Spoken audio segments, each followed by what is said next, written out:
नमस्कार मित्रांनो, मी प्राध्यापक जयंत वासनिक आणि आपण मराठवाड्याचा भूगोल या पेपर संबंधित माहिती बघत आहोत. या आधीच्या लेक्चरमध्ये आपण मराठवाड्यातील जे विविध पिके आहेत त्या पिकांमधील एकूण कडधान्य या पिकाखालील या पिकाच्या लागवडीखालील क्षेत्राचा अभ्यास आपण केलेला होता. यामध्ये आपण 2006चा जो सांख्यिकीय डेटा आहे तो आपण महाराष्ट्राची संक्षिप्त सांख्यिकी 2006 याप्रमाणे हा सांख्यिकीय डेटा आपण घेतला आणि त्या आधारावरती आपण विभाजन करून कशा प्रकारे त्या ठिकाणी लागवडीखालील क्षेत्र आहे याची आपण माहिती बघितली. आज आपण या ठिकाणी हे जे एकूण कडधान्य आहे त्याच्या लागवडीखालील क्षेत्र आहे तर त्या क्षेत्रासोबतच त्याच वर्षाचं एकूण उत्पादन ह्या उत्पादनासंबंधित आपण माहिती बघणार आहोत. तर जेव्हा आपण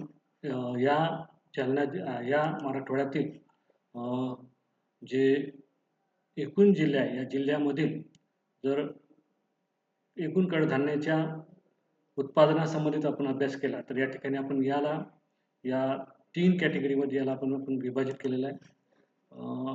सर्वात अधिक उत्पादन असणारं क्षेत्र जे 150,000 टनापेक्षा जास्त, त्यानंतर मध्यम 100 ते 150,000 टन आणि कमी 1,000 टनापेक्षा कमी. या प्रकारे आपण या 3 भागामध्ये कॅटेगरीजमध्ये विभाजित केलेलं आहे. आणि या आधारावरती जर आपण अभ्यास केला तर सर्वात जास्त उत्पादन जे आहे तर हे लातूर जिल्ह्यामध्ये असलेलं आपल्याला दिसून येते. या लातूर जिल्ह्यामध्ये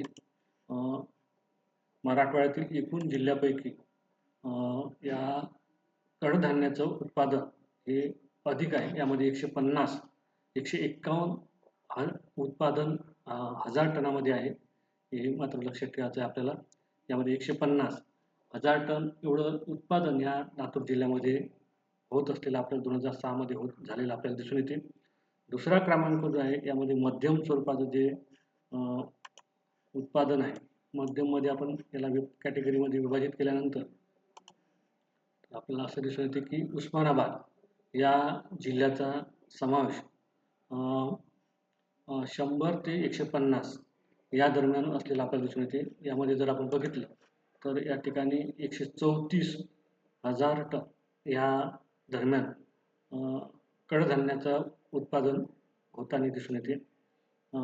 त्यानंतर सर्वात कमी जर आपण बघितलं तर या सर्वात कमीमध्ये 1, 2, 3, 4, 5 आणि 6 एकूण उर्वरित 6 जिल्हे, या 6 जिल्ह्यांचा समावेश यामध्ये होतो.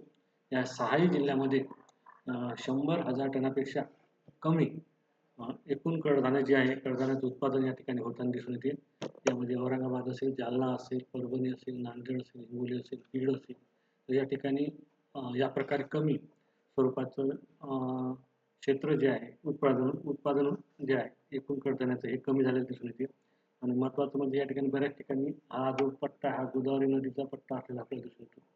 आणि यामुळे या ठिकाणी पाण्याचं प्रमाण असल्यामुळं विविध प्रकारचे पिकं या ठिकाणी 2-2, 3-3 प्रकारचे पिकं या ठिकाणी घेतले जातात.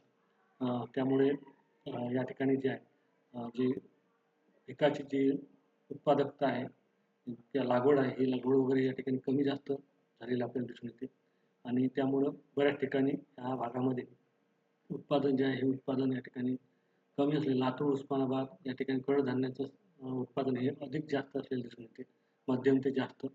आणि या 4 जिल्ह्यामध्ये अत्यंत कमी 100,000 टनापेक्षा उत्पादन कमी झालेलं आपल्याला दिसून येते. अशा प्रकारे आपण या ठिकाणी या मराठवाड्यातील एकूण कडधान्याच्या उत्पादनासंबंधित 2006चा डेटा आपण या ठिकाणी बघितला आहे. या डेटानुसार आपल्याला या ठिकाणी जो नकाशा आहे हा नकाशा या ठिकाणी आपल्याला दिसून येतो.